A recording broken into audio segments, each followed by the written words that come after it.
मैं बुलवाऊंगी तो कैसे आएंगे, किसका विश्वास मानेंगे, नंद यहाँ आने नहीं देंगे। नारद जी ने जुक्ति बता दी, अरे तुम्हारे यहाँ अक्रूर जी है ना, अक्रूर जी ये कृष्ण भगवान के काका लगते हैं, वसुदेव के भाई लगते हैं, और अक्रूर जी बड़े भक्त हैं भगवान के। तो कहा अक्रूर जी को क्यों नहीं भेज देते हो, इनके विश्वास में तो आ ही जाएंगे, और किसी का अगर विश्वास न करें तो न करें, अक्रूर जी का तो विश्वास कर ही लेंगे। क्रूर शब्द का अर्थ होता है कठोर हृदय, निर्दयी, कर्कश। अक्रूर का अर्थ होता है जिसका हृदय बड़ा कोमल है, दयालु है। अक्रूर का अर्थ होता है जो हृदय से बड़ा दयालु हो, कोमल हो। अक्रूर ये तो दुष्ट है नहीं, क्रूर माने दुष्ट, ये तो दुष्ट है नहीं, ये तो जाके लिवा लाएंगे। अगर कोई दुष्ट जाएगा तो भगवान उसको वहीं मार डालेंगे, दुष्ट के बुलाए से तो आएंगे नहीं, दुष्ट जाएगा तो भगवान वहीं पछाड़ देंगे। तो इसलिए क्रूर को न भेजो, क्रूर माने दुष्ट हृदय वाला। अब जो है अक्रूर को भेजो, जो दुष्ट हृदय नहीं है, जो भक्त हृदय है, बड़ा दयालु है, उसको भेजो आप। कंस ने अक्रूर जी से कहा, अक्रूर जी आप चले जाओ। प्रेषयामास हन्यताम भवता राम केशयो, ततो मुष्टिक चाणूरे सलतो सलादिकान। श्री राम।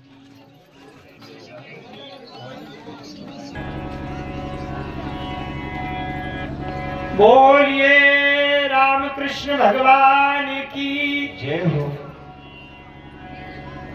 राम कथा में जब राम आ जाए तो दशरथ पुत्र राम का अर्थ लेना, और भागवत कथा में जब राम आ जाए तो उसका अर्थ बलराम है।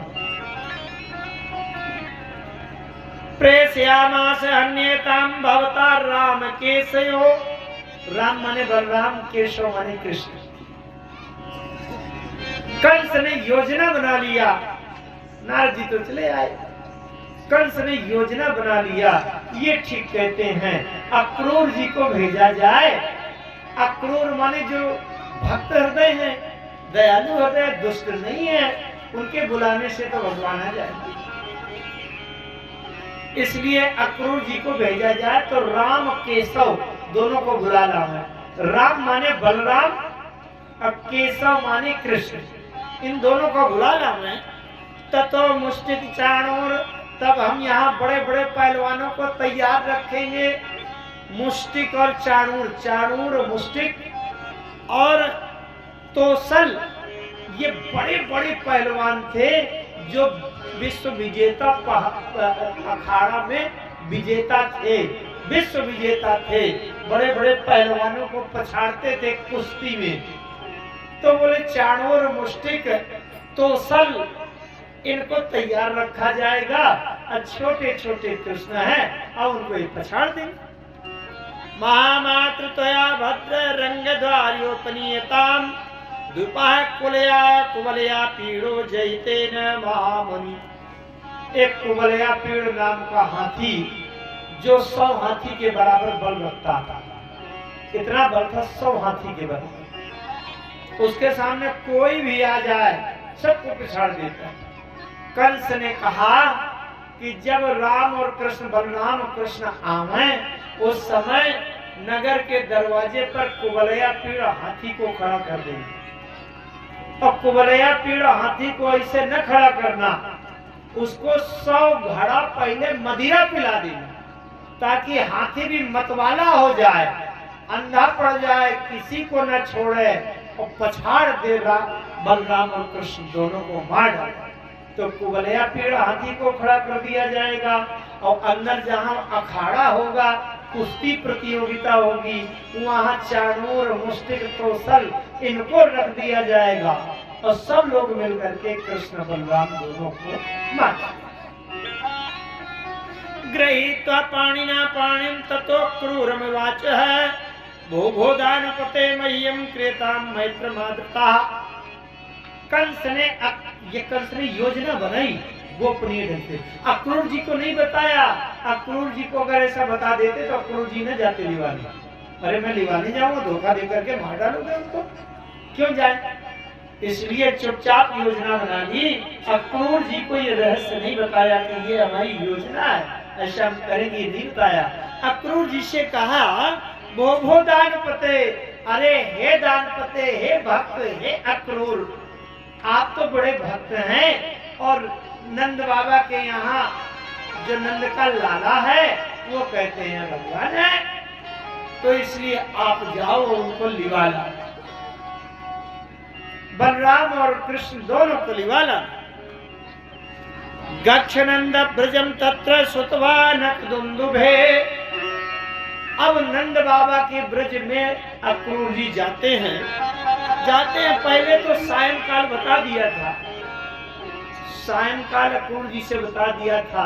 अक्रूर जी जब रात में अपने महलों में रुके, कल प्रातः काल जाएंगे कृष्ण बलराम को लिवाने, तो रात भर अक्रूर जी को नींद नहीं आई। आहा, वो कौन सा समय होगा, कौन सा मुहूर्त होगा जब मैं कृष्ण के सामने पहुंच जाऊंगा, वो कैसा आनंद का समय होगा जब मुझे बलराम और कृष्ण दोनों का दर्शन होगा।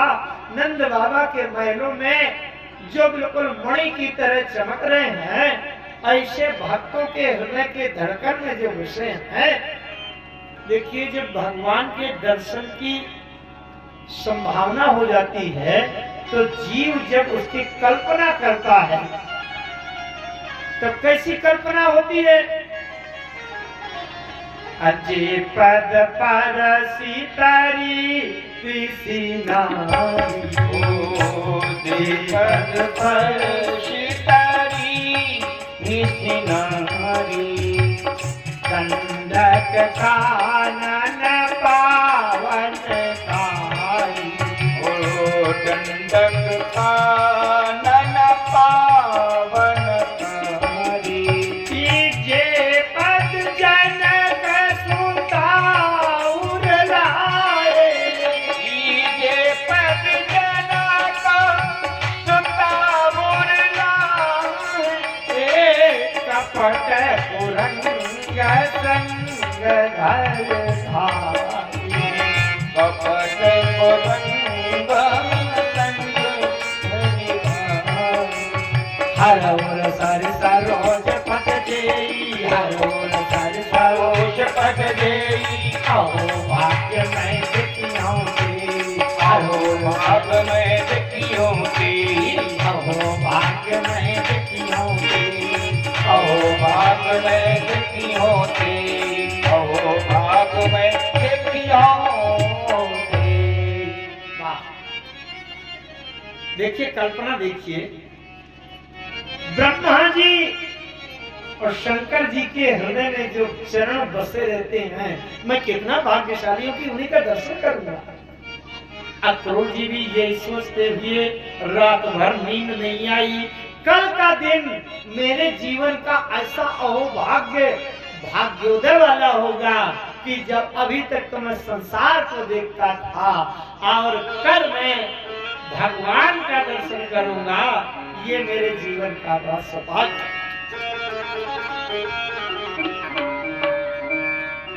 अच्छा, इसके बाद एक केसी नाम का दैत्य आया। केसी वध किया। केसी भी बैल का रूप बना करके गया। भगवान ने केसी के दोनों पांव पीछे के पकड़कर पछाड़ दिया। अब इधर प्रातः काल अक्रूर जी जाते हैं। अक्रूरोपी चिताम रात्रि मधुरपुर्याम महामती।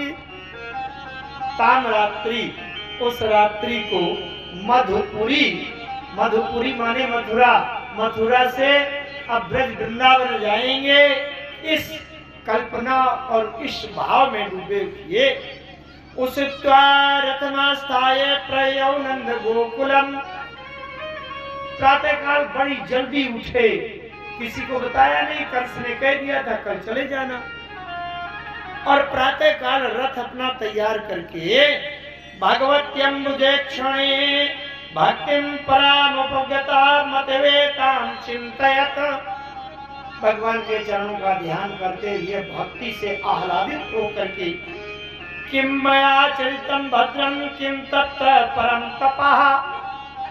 अक्रूर जी विचार करने लगे, मैं कितना भाग्यशाली हूँ कि आज भगवान के मुख का दर्शन करूंगा, चरणों का दर्शन करूंगा, और भगवान को जब साथ लाऊंगा तो उनका आचरण, उनका चरित्र, उनका व्यवहार, उनका बोलचाल और उनका ये सब कुछ देखूंगा।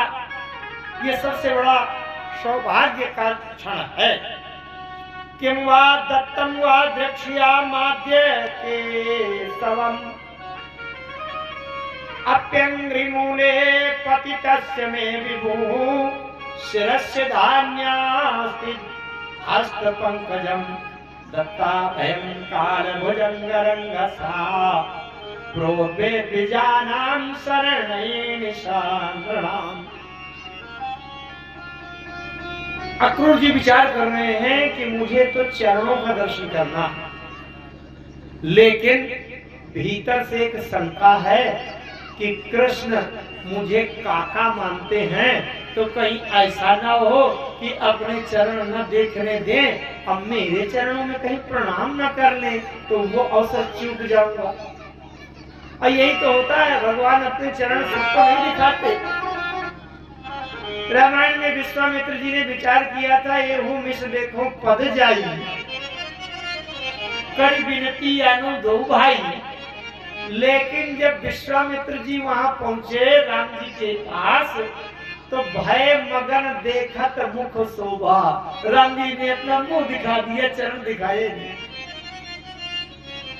तो इसी प्रकार से विभीषण जी कल्पना करते आ रहे थे, हर उर्सर सरोज पद जेई हो भाग्य में दिखियो तेई।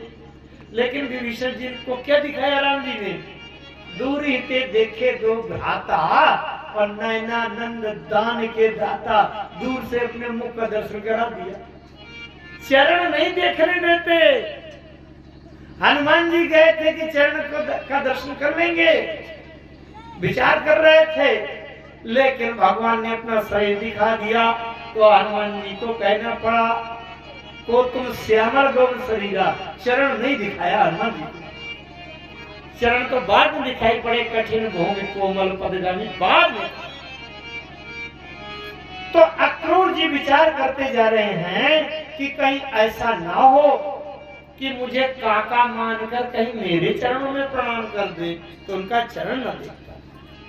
इति संचित्य कृष्ण स्वकल्प तनयोध्वनि रथेन गोकुलम प्राप्ता सूर्यश्चा अस्तगिरीन्द्रपः।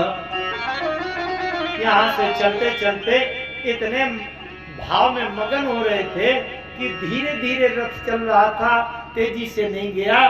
तो गोकुल में नंद बाबा के नगर में जिस समय सायंकाल सूर्य अस्त होने की ओर गए, उसको गोधूल वेला कहते हैं। जब बाहर से गौएं वन से जंगल से चारा चर के और अपने गांव में घर में गौशाला की ओर आती हैं, उसी समय को गोधूल वेला कहते हैं। गोधूल वेला में पहुंचे तो कहते हैं रथेन गोकुलम प्राप्त सूर्यस्ता अस्तागिरिम नृपः। सूर्य जब अस्तगिरी अस्त पर्वत अस्ताचल की ओर चले गए, उस समय अक्रूर जी का रथ नंद बाबा के गोकुल में प्रवेश करता है।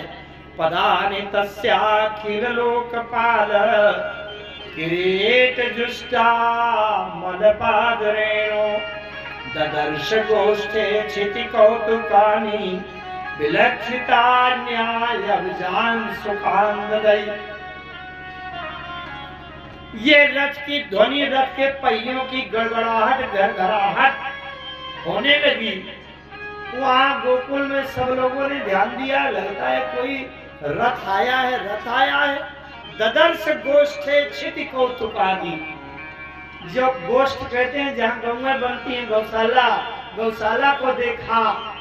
ऐसी वहां की पवित्र भूमि, गायों के खुर से जो धूल उड़ रही थी, गायों के रहने वाले स्थान में जो गौमूत्र गोमय कई सुगंध आ रही थी। अक्रूर जी कल्पना करने लगे, भगवान कृष्ण तो गौपालक हैं, गौओं के पास रहते हैं, पता नहीं गौओं के गौशाला में ही हूँ। अब अभी नगर में नहीं गए, वो गौशाले में घुस गए, रथ से उतर आए। अब गौओं के नंद बाबा की जहाँ गौएं रहती थी उसी गौशाला में पहुंच गए। संयोग से नंद बाबा भी वहीं थे और कृष्ण भगवान भी वहीं थे, कन्हैया भी वहीं थे। ददर्श कृष्णं रामं च ब्रजे गोदोहनं गतौ अपीत नीलांबरधरौ शरदमंबूरहेक्षणौ। गौशाला में गए, उस समय गोदोहन हो रहा था। थोड़ा सा भाव में जाइए वहां। अब आजकल बहुत ये सुनने को मिलता है, अगर आप रास्ते से गोधूल समय में शाम काल में निकल रहे हो और गाय के दूहने से जो गाय के थन से दूध निकलता है उसकी धार जब दोहनी में पड़ती है दूध में तो गर गर गर की आवाज आती है। अब वो जब वहां से निकल रहे थे अक्रूर जी, चारों तरफ गर गर की आवाज आ रही थी। वो गौओं के थन से जो दूध की धार निकलती है और दोहनी में दूध के ऊपर वो धार पड़ती है, वो जो धार होती है उसको वेद मंत्रों के बराबर शुभ माना जाता है। दुर्भाग्यवश आज गौएं दुर्दशा को प्राप्त हैं।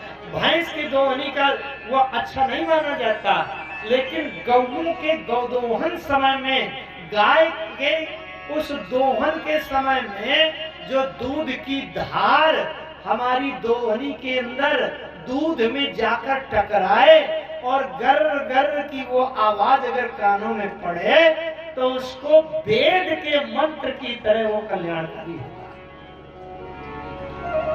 कुछ आवाजें बहुत महत्वपूर्ण होती हैं हमारे जीवन में। शंख की आवाज जो नित्य प्रति सुनता है वो संसार में नहीं फंसता, वो भगवान के धाम को पहुंचता। शंख की आवाज, पूजा में जो घंटी बजाई जाती है उस घंटी की आवाज जो सुनता है वो सीधे सीधे वेद के मंत्र हुआ करते हैं। और एक बार एक समय के रोने की आवाज भी शुभ मानी जाती है। शास्त्रों में कहा है जिस समय कोई बिटिया का विवाह करे और कन्यादान करने के बाद, विवाह पूरा होने के बाद जब बिटिया विदा हो तो विदा करते समय माता पिता परिवार जनों को रोना चाहिए। उस समय की रोने की आवाज बड़ी शुभ मानी जाती है।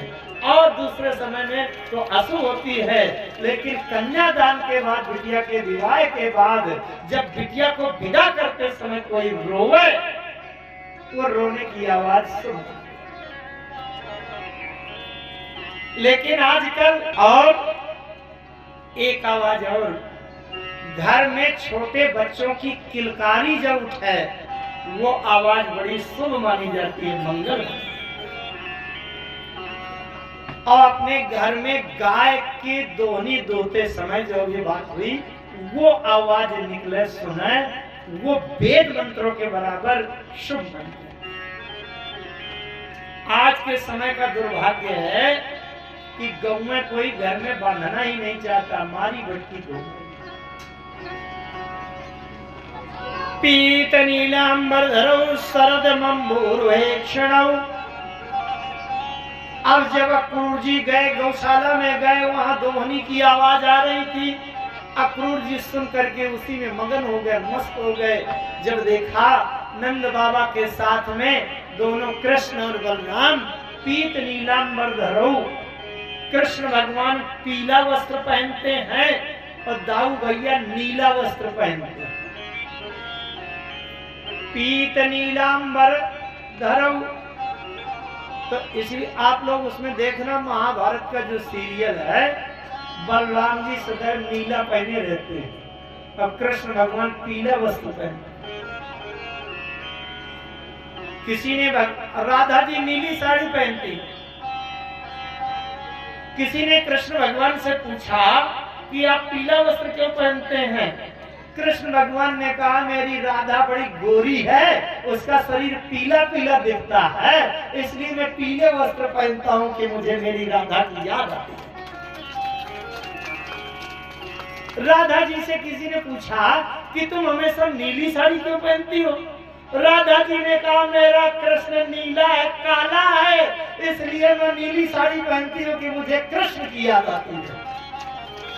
देखो, वस्त्रों के माध्यम से एक दूसरे का ध्यान। तो अब बलराम भैया ये नीले वस्त्र पहनते। शरदम अंबूरे क्षणो, शरद ऋतु में जैसे किसी तालाब में कमल खिले, कमल खिले हो तो कमल श्वेत कमल होता है और एक नीला कमल होता है।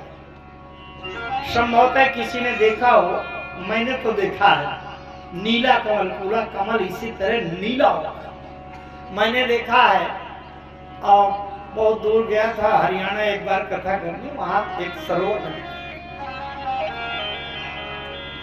तभी तो भगवान को कहते हैं नीलकंज, नील कमल के समान, नील कमल। कुंदेंदी वरा अति बलो, कुंद और इंदिवर। चलिए मैं उधर रामायण की तरफ न जाऊं, वो तो रामायण का श्लोक, लेकिन उसमें भी इंदिवर माने नीला कमल, इंदिवर माने नीला कमल। नील पीत जल जाभ शरीरा, राम और लक्ष्मण को जब देखते हैं तो वहां भी नील पीत जलजाब शरीरा, ये भी राम लक्ष्मण। रंग का क्रम उल्टा हो गया, राम जी सांवले, लक्ष्मण जी गोरे, और यहाँ कृष्ण भगवान सांवले और बलदाऊ भैया गोरे। सुमुखौ सुंदर वरो बाल विद्या क्रमौ, दोनों का जब देखा अक्रूर जी मगन हो गए, उनका दृश्य, उनका दर्शन करने करके उनको अपने शरीर की सुध बुध होश हवास नहीं रहा। जो भगवान को देख लेता है उसे अपने देह की ध्यान नहीं रहती, देह का भान नहीं रहता, संसार का ज्ञान नहीं रहता। रथा तूर्णमवप्लुप्त सोक्रूर स्नेह बेहुला पपात चरणों पांते दंडवत राम कृष्णयो। जैसे अक्रूर जी को नंद बाबा ने देखा, नंद बाबा ने बलराम और कृष्ण से कहा ये काका है, तुम इनके चरणों में प्रणाम करो। और कृष्ण भगवान बलराम बताओ भैया, ये दोनों अक्रूर जी के चरणों में गिर गए। अब अक्रूर जी को होश नहीं है कि मैंने क्या सोचा था और क्या हो रहा है, केवल उनका दर्शन करके सुध प्रपक्ष सत्कृतम नंदम कथंता निराग्रहे। नंद बाबा ने अक्रूर जी से कुशलता पूछी, अक्रूर जी सब ठीक है ना? अक्रूर जी ने कहा हाँ हाँ सब बढ़िया, सब ठीक है। अहो अस्मत् दूरी पित्रो या जन्माने हो, ये तो पुत्र रमो ये दोतर बंधन तयो।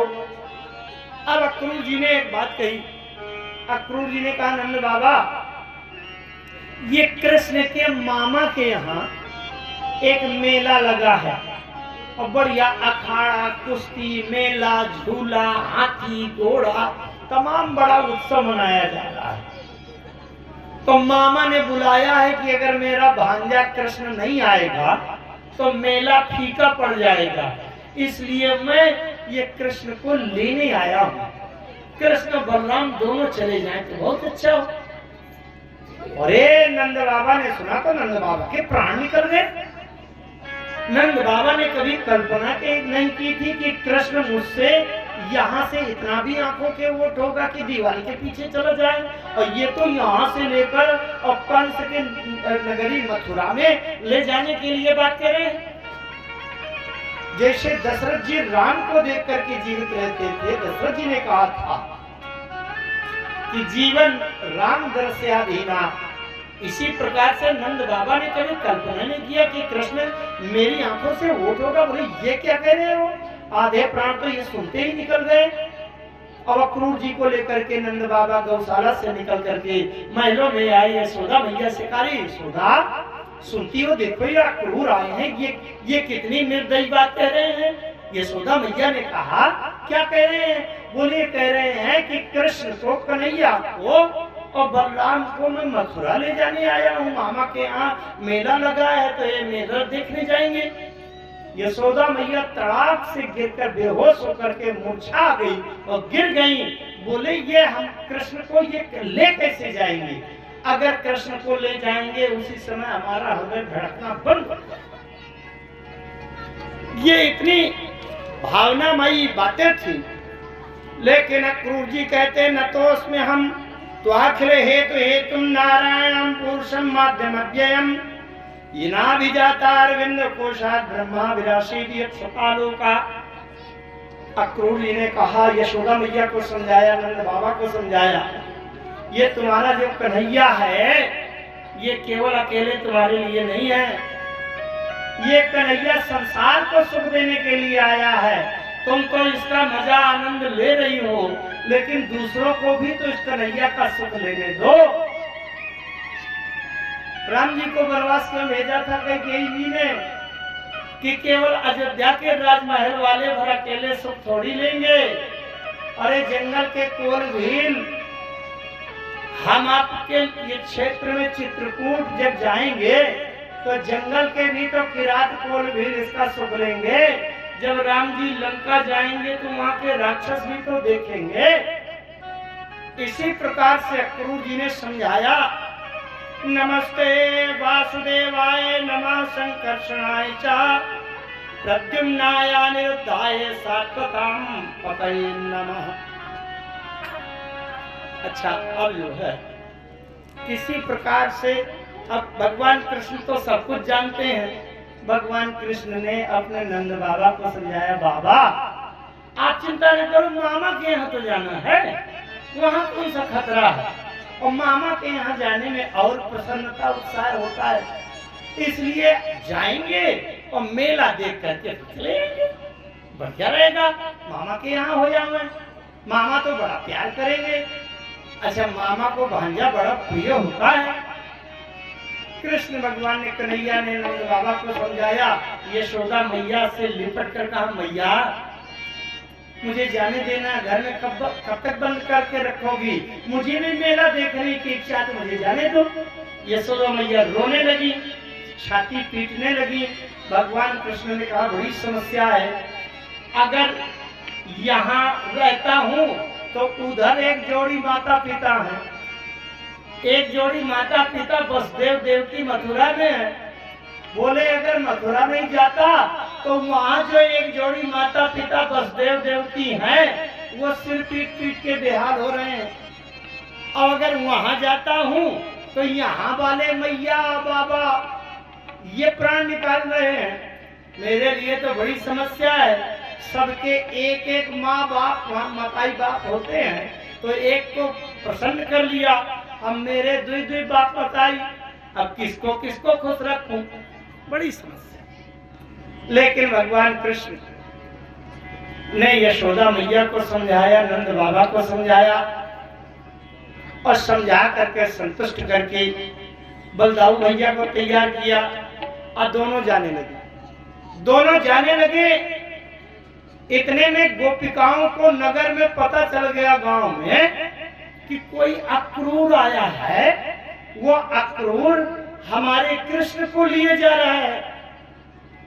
गोपिकाएं आई, अक्रूर जी के रथ के सामने खड़ी हो गई, कोई कोई तो सामने आकर के लेट गई कि जब तक हम जिंदा हैं तब तक हम कृष्ण को जाने नहीं देंगे, अगर कृष्ण को ले जाना है तो हमारे छाती के ऊपर से रथ चढ़ा करके ले जाओ, इसके अलावा हम जाने नहीं देंगे कृष्ण।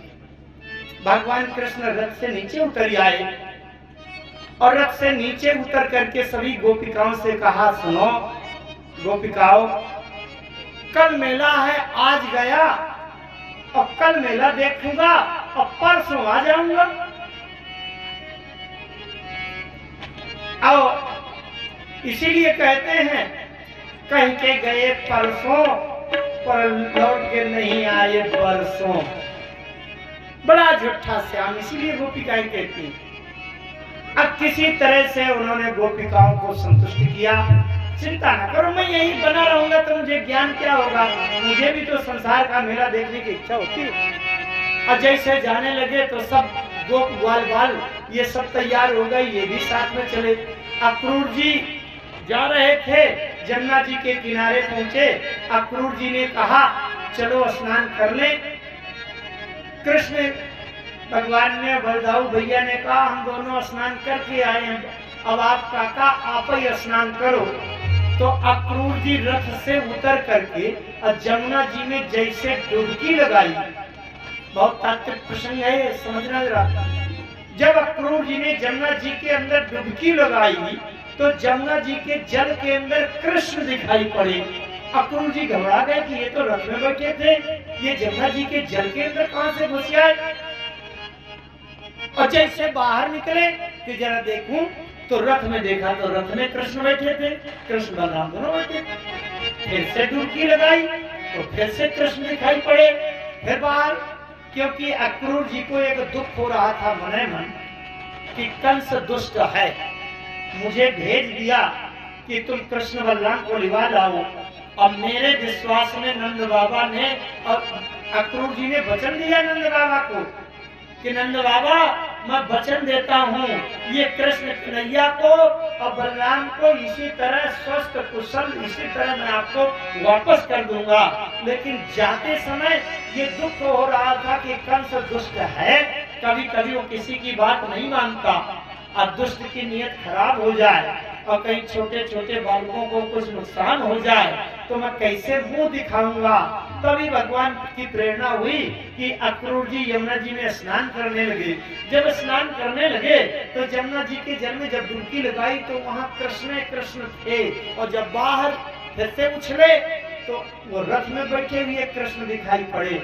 माने भगवान कृष्ण ने विराट रूप दिखाया, चारों तरफ जहाँ भी दृष्टि डाले कृष्ण ही कृष्ण, ताकि अक्रूर जी को ये बात समझ में आ जाए कि कृष्ण केवल छोटा सा बालक नहीं है कि उसको कोई खतरा होगा।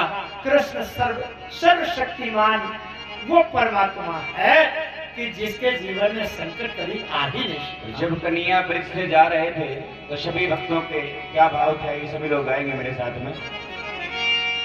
जा रहे हो तो जाओ ब्रिज छोड़ के सबका दिल तोड़ के, प्रेम ब्रिज सा कन्हैया नहीं पाओगे, नहीं पाओगे।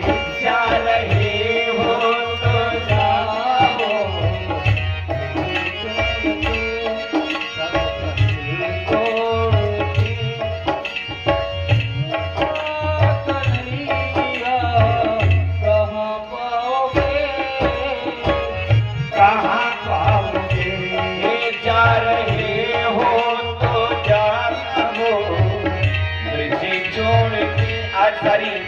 गोपियां रोते हुए कन्हैया से कहती है, कन्हैया जैसा प्रेम आपको ब्रज में मिला है मथुरा में मिलने वाला नहीं है। जो मैं ऐसा जानती कि प्रीत करे दुख हो तो नगर की डोरा में पीती थी प्रीत न करी हो।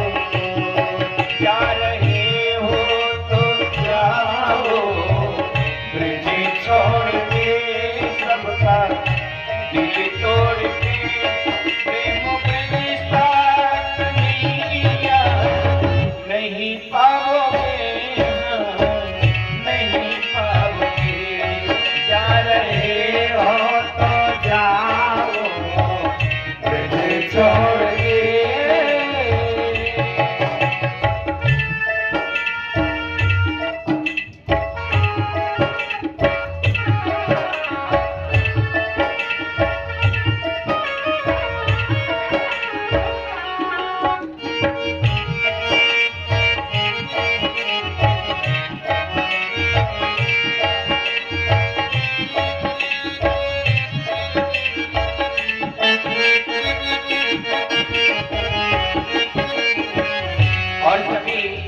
ब्रजवासी कहते हैं कन्हैया से, हे कन्हैया ये लताएं कदम की वो डालियां तेरे बचपन के साथी सबरिया, ये लताएं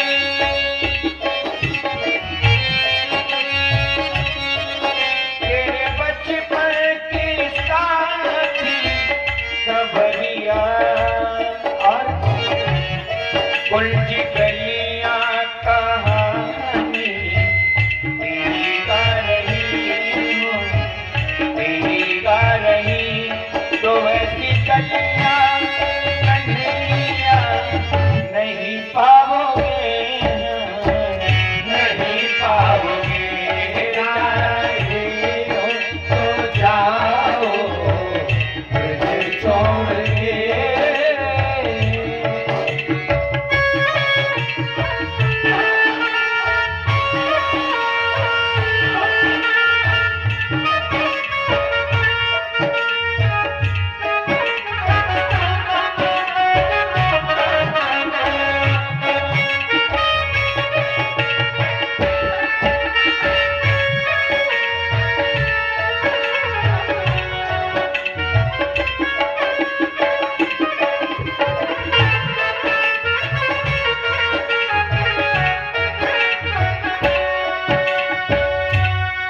लेके ग्वालों को घर में वो आना तेरा, घर के छीके से माखन चुराना तेरा, चुराना तेरा।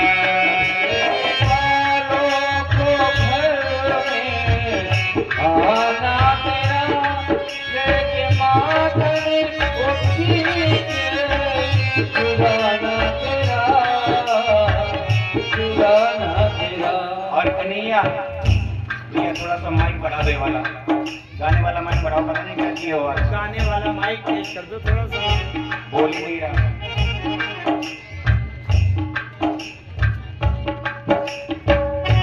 और गोपियां कहती है कन्हैया से, स्वाद माखन का जैसा तुमको ब्रज में मिला, ब्रज में मिला तो ऐसा माखन सबरिया नहीं पाओगे, नहीं पाओगे, जा रहे हो जाओ ब्रज छोड़ के।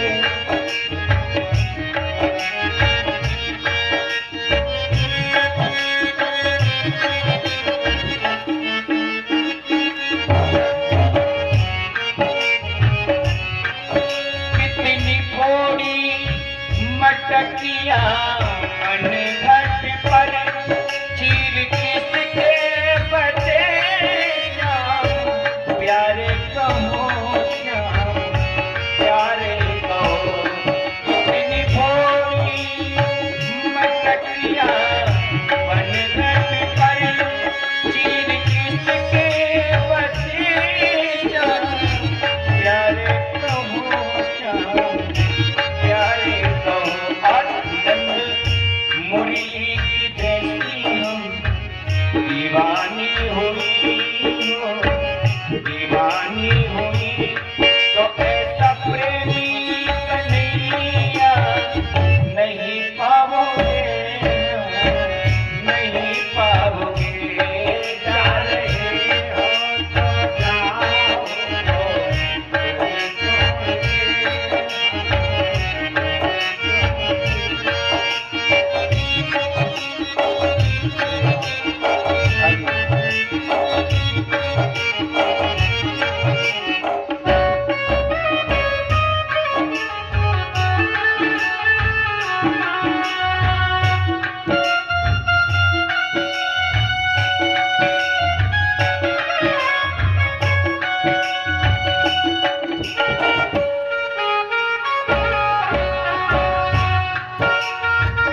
गोपियां प्रेम करके बना के दीवाना हमें छोड़ जाते हो किसके सहारे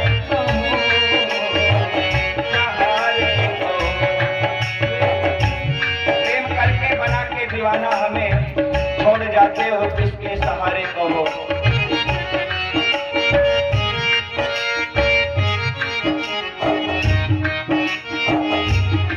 तेरे उद्यमों को जिसने हंस के कहा हो, हंस के कहा तो ऐसा पागल कन्हैया नहीं पाओगे, जा रहे हो तो जाओ बेटी छोड़ के प्रेम प्रतिष्ठा सबरिया नहीं पाओगे हो, नहीं पाओगे।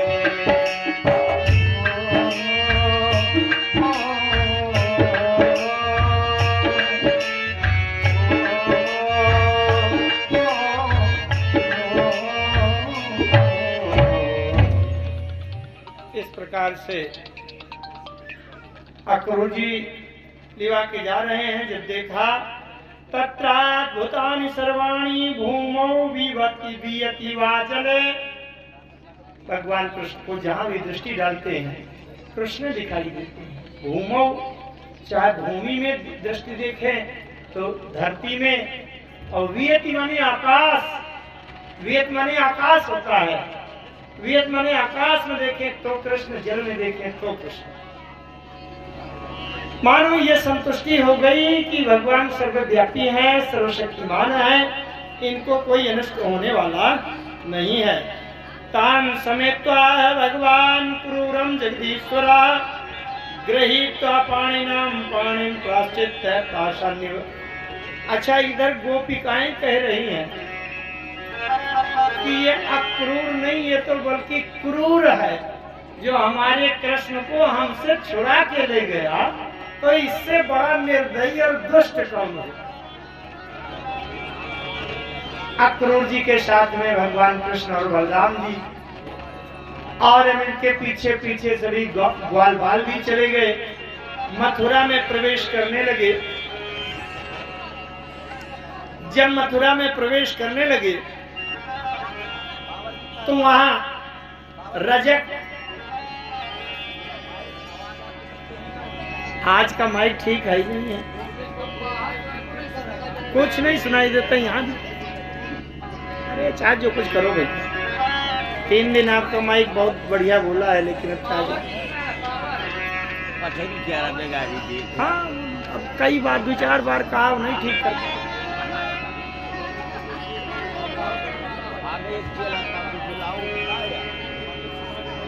रजकम कच्चिदायांतरंगकारं गदाग्रजा।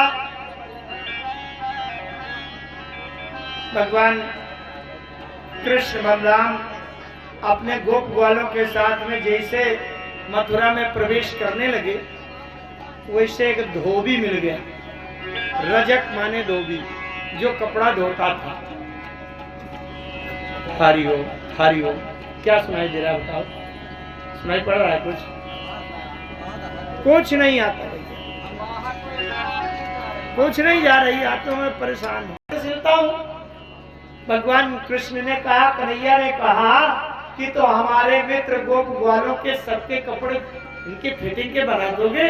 अरे बोले तुरंत। वो समझ गया आज तक संसार वालों के कपड़े सिले तो क्या सिले, आज भगवान के कपड़े सिल करके मैं भी धन्य हो जाऊंगा और जीवन पार हो जाएगा।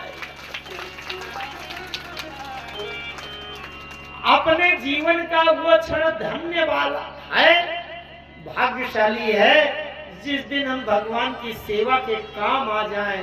कोई भी जीवन का एक क्षण काम आ जाए, उसी समय हम धन्य हो गए।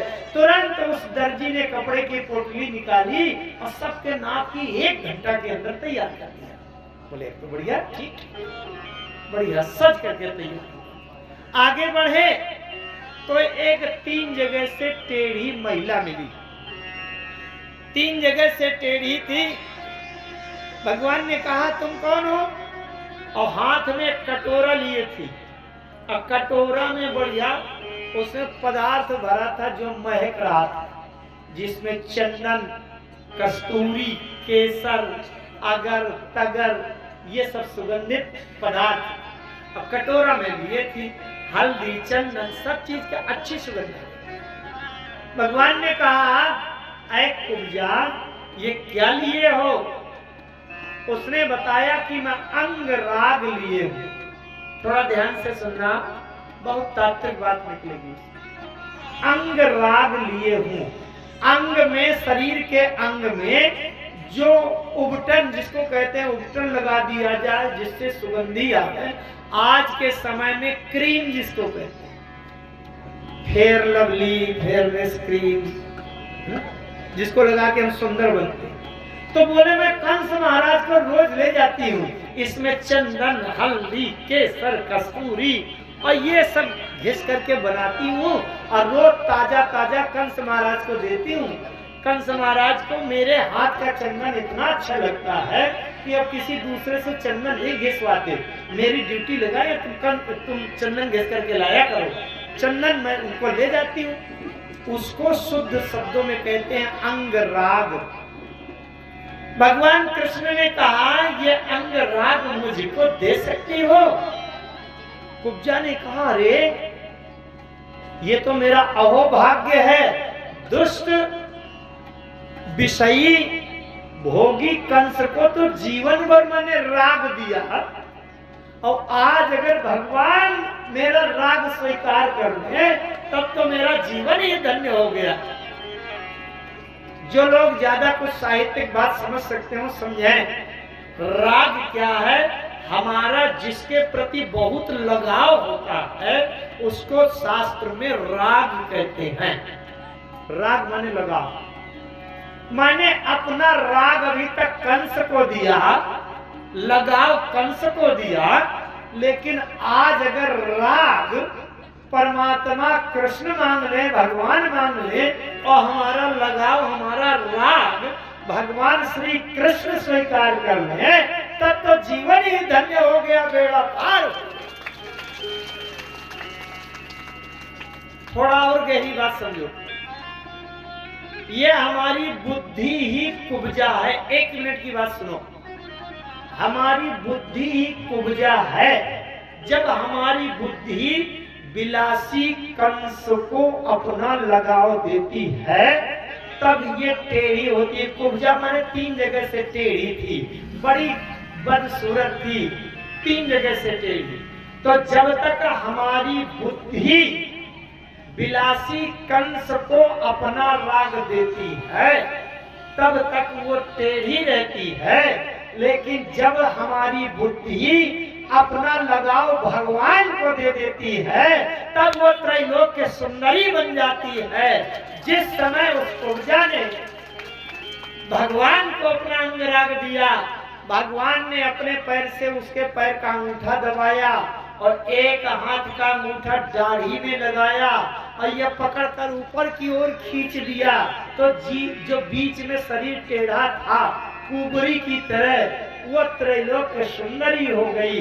इसका मतलब जब हमारी बुद्धि अपना लगाव भगवान को दे दे उस समय हमारी बुद्धि सर्व सुंदरी हो जाती।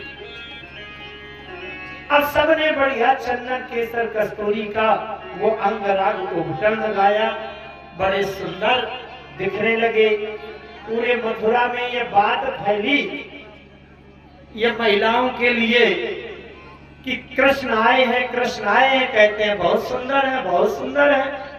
सभी महिलाएं जब सूचना मिली अरे दरवाजे से निकले जा रहे हैं तो इतनी पागल हो गई कि जो गोपी, जो महिला अपना श्रृंगार कर रही थी तो आंख में लगाने वाला काजल ओंठों में लगा लिया और ओंठों वाली लिपस्टिक आंख में घुसेड़ लिया, कान की बाली उंगली में अंगूठी की तरह पहन लिया और ये कमर की करधनी गले में लटका दिया, एक कान में बाला दूसरे में सफा चट, और पागल होकर के दौड़ पड़ी भगवान कृष्ण को देखने लगी। अब भगवान कृष्ण को जब देखा तो क्या कहती है, जाग भरी तेरी आंखें किधर गईं, जादू परी तेरी आंखें जिधर गईं।